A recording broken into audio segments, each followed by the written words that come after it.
Today,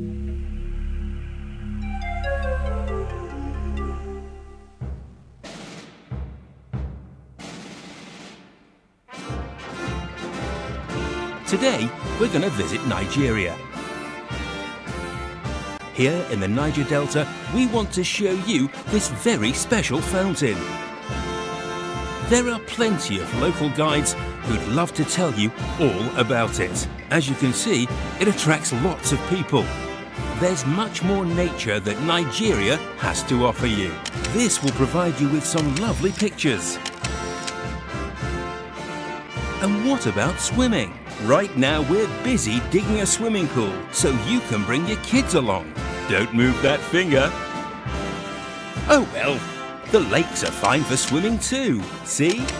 And if all this swimming is getting you hungry, then it's time to go fishing. Just grab a bucket and dig them out.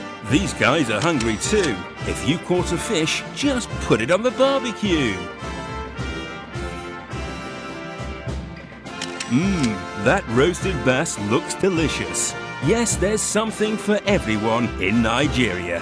And with this breathtaking view, we'll come to a close. Hope you liked it.